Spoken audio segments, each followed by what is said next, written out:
নমস্কার প্রিয় দর্শকবিন্দু, সবার প্রতি রইল প্রণাম। এই সময়ে হনুমান চল্লিশা পাঠ করলে অসীম ফল লাভ হয়। আজকে শুনব এই সময়ে হনুমান চল্লিশা পাঠ করুন, অসীম ফল লাভের জন্য সঠিক সময়ে পাঠে জীবনে আসবে অলৌকিক পরিবর্তন। জয় শ্রীরাম। হনুমান চল্লিশা 40 পদে গঠিত একটি মহাপবিত্র স্তোত্র, যা কেবল একটি প্রার্থনা নয়, এটি একটি অলৌকিক আধ্যাত্মিক শক্তির উৎস। বিশ্বাসের সঙ্গে পাঠ করলে এটি ভয় দূর করে, নেতিবাচক শক্তি সরিয়ে দেয় ও একটি শক্তিশালী রক্ষা কবচ তৈরি করে। কিন্তু আপনি জানেন কি, বিশেষ কিছু সময়ে হনুমান চল্লিশা পাঠ করলে এর ফল হয় বহুগুণ, এবং সঠিক নিয়মে পাঠ করলে তার গুণও বেড়ে যায় বহুগুণে। চলুন জেনে নিই কখন এবং কেন এবং কোন সময়ে আমরা পাঠ করব। 1. ব্রহ্ম মুহূর্ত, ভোর 4টা থেকে 6টা, সূর্য উদয়ের আগে সময়, যাকে বলা হয় ব্রহ্ম মুহূর্ত। তা আধ্যাত্মিকতার দিক থেকে দিনের সবচেয়ে পবিত্র সময়। এই সময়ে চারপাশ শান্ত ও নির্মল থাকে, মহাজাগতিক শক্তি থাকে সর্বোচ্চ, মনও থাকে একাগ্র ও বিশুদ্ধ। এই সময়ে হনুমান চল্লিশা পাঠ করলে ঈশ্বরের সঙ্গে সংযোগ আরও গভীর হয়, আধ্যাত্মিক শক্তি জাগ্রত হয়। সারাদিনের জন্য এক আশীর্বাদময় দিন শুরু হয়। প্রত্যেক দিন খুব ভোরে উঠে একটি প্রদীপ জ্বালিয়ে মন দিয়ে চল্লিশা পাঠ করুন, এবং এর ফলে আপনি নিজেই অনুভব করবেন এর ভালো গুণগুলি। 2. সন্ধ্যা ও সূর্যাস্তের কালে। সূর্যাস্ত বা সন্ধ্যাকাল হল দিনের আরেকটি গুরুত্বপূর্ণ সময়।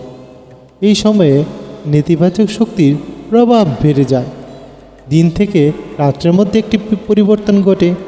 হনুমান চল্লিশা পাঠ করলে সমস্ত নেগেটিভ শক্তি দূর হয়, মন শান্ত হয়, সারাদিনের মানসিক ক্লান্তি দূর হয়, এবং রাতে ঘুমানোর আগে এক সুরক্ষা বলয় তৈরি করে।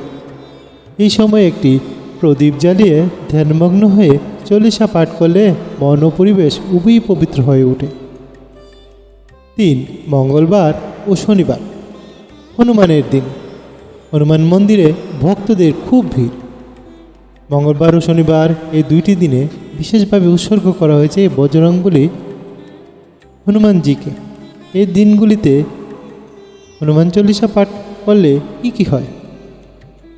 এই দিনগুলিতে চল্লিশা পাঠে সমস্ত বাধা দূর করে, মনোবল বাড়ায়, সাহস যোগায়, এবং ঈশ্বরের কৃপা লাভের সেরা সুযোগ তৈরি করে। যে কোনো সময়ই করুন, তবে মঙ্গলবার আর শনিবার দিন নির্দিষ্ট সময় নিয়ম মেনে নিয়মিত পাঠ করুন। এতে এক অলৌকিক শক্তি অনুভূত হয়। 4. কঠিন সময়ে চল্লিশা পাঠের গুরুত্ব। জীবনে যখন কষ্ট আসে, ভয়, চিন্তা, অজানা আশঙ্কা ঘিরে ধরে, হনুমান চল্লিশা হয়ে ওঠে এক আধ্যাত্মিক ঢাল। বজরংবলীর নাম জপ করলে মানসিক শক্তি ফিরে আসে, দুশ্চিন্তা ও বিষণ্ণতা দূর হয়, ঈশ্বরের সুরক্ষা লাভ হয়, জীবনে বাধা সরাতে থাকে, জীবন থেকে সমস্ত বাধা একটু একটু একটু করে দূরে সরে যেতে থাকে। বিশ্বাসের সঙ্গে চল্লিশা পাঠ করুন, হোক তা কান্নার মাঝে বা চুপচাপ রাতে। এই সব পবিত্র শব্দগুলি আপনাকে ঈশ্বরের কৃপায় ভরিয়ে তুলবে। স্মরণ রাখুন, হনুমান চল্লিশা যে কোনো সময় পাঠ করা যায়, তবে কিছু সময় আছে যা এই স্তোত্র ফলকে বহুগুণে বাড়িয়ে তোলে। ব্রহ্মমূত্রে পাঠে আধ্যাত্মিক শক্তি বাড়ায়, সন্ধ্যার পাঠে নৈতিবাচক শক্তি দূর করে শান্তি আনে। মঙ্গলবার এবং শনিবার বজরংবলীর দিব্য আশীর্বাদ পাওয়ার শ্রেষ্ঠ সময়। আর কঠিন সময়ে চল্লিশা হয়ে ওঠে সাহস ও বিশ্বাসের পথ প্রদর্শক। নিয়মিত ও একাগ্রচিত্তে পাঠ করুন। হনুমানজির কৃপা আপনাকে সবসময় রক্ষা করবে। জয় বজরংবলী, জয় শ্রীরাম। এই ভিডিও যদি আপনার হৃদয়ে শান্তি ও শক্তি এনে দিয়ে থাকে তাহলে লাইক দিন, আমাদের চ্যানেলটি সাবস্ক্রাইব করুন এবং বন্ধুদের সঙ্গে শেয়ার করুন যাতে বজরংবলী কৃপা পৌঁছে যায় প্রতিটি করে। জয় হনুমান, জয় বজরংবলী। ধন্যবাদ সবাইকে। ভিডিওটি অনেকক্ষণ ধরে দেখার জন্য সবাইকে অসংখ্য ধন্যবাদ। আপনারা দয়া করে আমাদের এই চ্যানেলটি লাইক, শেয়ার ও সাবস্ক্রাইব করবেন। আপনাদের মতামত কমেন্ট বক্সে জানাবেন। জয় রাম, জয় গোবিন্দ। সবাই খুব ভালো থাকবেন। জয় শ্রীরাম।